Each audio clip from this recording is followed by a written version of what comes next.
Good evening and welcome to Citizen AOI, the platform where we speak truth to power. The picture behind me is a man called the Great Johannes. He's on TikTok. I think one of the things we need to start doing as Africans is to challenge things that have been said about us and the condescending manner in which things have been said about Africans. We need to challenge that because actually that is what has been used. The psychological destruction of many Africans stems from that portrayal, that portrayal of trying to say that, oh, we are weak, oh, you can't do this, oh, you can't do that, and projection of negative energy onto Africans.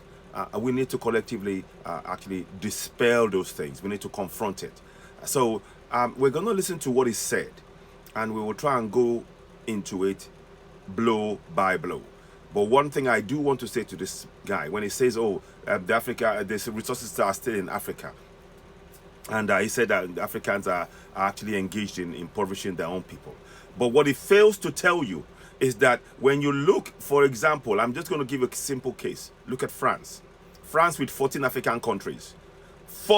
The 14 African countries are forced to use French francs, CFA, in Africa, that France doesn't use. France uses the euro, and they force those countries to sell their resources at dirt cheap prices. So what does this great Johannes have to say about that? And before you say, oh, they should free themselves, France is collecting what is known as the continuation of the pact for the continuation of colonization. Go and research it. So before you come on air and start talking about Africa is not doing things, Africa blaming African leaders, you need to actually highlight that many of the African leaders, for example, in Niger, the military disposed, they actually took away the French imposed puppet in Niger. And General Chiani has now started speaking for the people of Niger. Before General Chiani came on, for 40 years, France stole uranium from Niger. Not only from Niger, from all over Africa. But in Niger, they stole uranium for 40 years, paying dirt cheap prices. These are facts I'm sure you are comfortable with these facts. And I can give you evidence of these things if you so wish, but you can do your own research. So we'd like to actually point out that when you come on air and you say Africa is this, Africa is that, Africa is the leaders are actually causing the impoverishment. Yes, they are. But they are hand-picked leaders that the colonials have put on Africans. Africa, the nations that we call nations, they're not actually free nations. They're not free.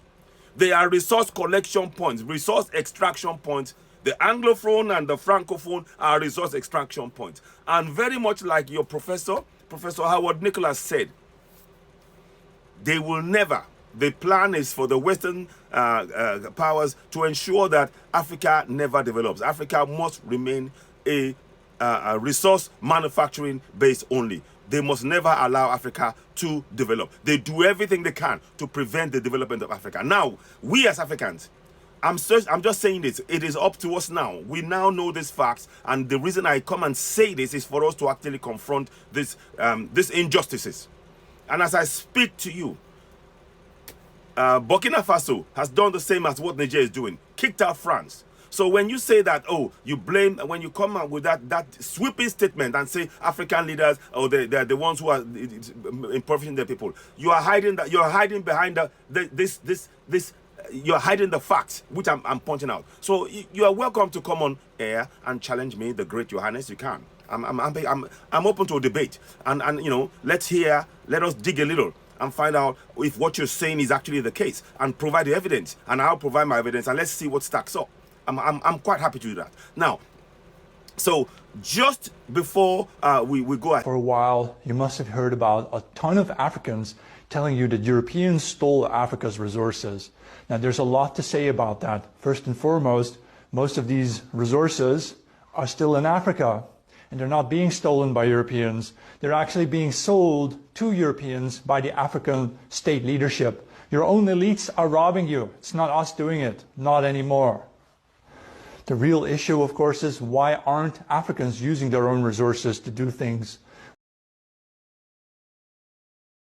Why does Mr. Beast have to go to Kenya to build water wells? Why didn't the Kenyan government do it themselves? I suppose the Kenyan government could have done it themselves. They just chose not to do it.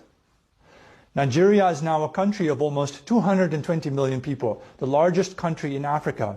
But they only produce about 10% of the electricity that a small country like Hungary.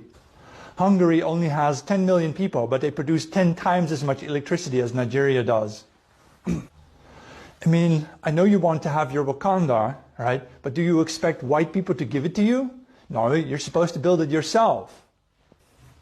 Having said all this, it is of course obvious that we Europeans in the North need to prepare for a possible, potential African rise in terms of technology and therefore also in terms of military capacity. And that means we in Europe need to already start looking ahead and thinking ahead about how we are going to win the war against Africa, because there will be Now that you've watched the video, those of you watching, what is your take on this? Is it not time that we Africans begin to actually call out this kind of general sweeping statements made by people who know nothing about Africa, who know nothing, who are often in the dark about what the Western governments that they is supposed to be serving them is doing to Africans, oppressing Africa, whilst they're portraying a different message back home? These are the kind of things that we need to begin to address. That's why I say to Africans, we must take control of our own narrative. No longer must we accept the portrayal that Africa is corrupt. How can Africa be corrupt when the Western countries are putting in weapons in exchange for taking our resources, all under the table, with no accountability whatsoever? But he's not going to mention any of that. That's the reality. So if you want to debate, great Johannes, I'm very open to have a open and honest debate and actually flesh out this. So I'll be looking for your response when you do get this podcast. But in the meantime, what do you all think about what has been said so far? How do you see this? Let's have your comments. I think we need to begin to challenge this kind of things, on a case-by-case basis. I'm just here to state categorically, those who you call corrupt, they are puppets of the West. The West have got their hands all over Africa. They are trying to impose, for example, this transhuman treaty on Africans, forcing them to sign agreements disregarding the human rights of Africans in terms of the suffering of the 2-year-old, 3-year-old, 4-year-olds going to mines. They say nothing about that, but they now want you to sign transhumans. Can you see the double standards? And that's a way of imposing European culture, which, fine, if that's what they want to practice in Europe, fine. You need to respect African culture on African soil. That is the point that's been made. Ladies and gentlemen, you are watching Citizen AY, the platform where we speak truth to power. How do you view what I've just said here? I like to be fair and balanced in my discussions. I am not making a personal attack, but I'm speaking to the points that he raised, and we're prepared to break that down point by point if need be. Please do share this podcast. You are, of course, watching Citizen AY, the platform where we speak truth to power. I'll back later on. Thank you, and bye for now. Please subscribe to Citizen AY on YouTube and hit the notification button. Thank you, and bye for now.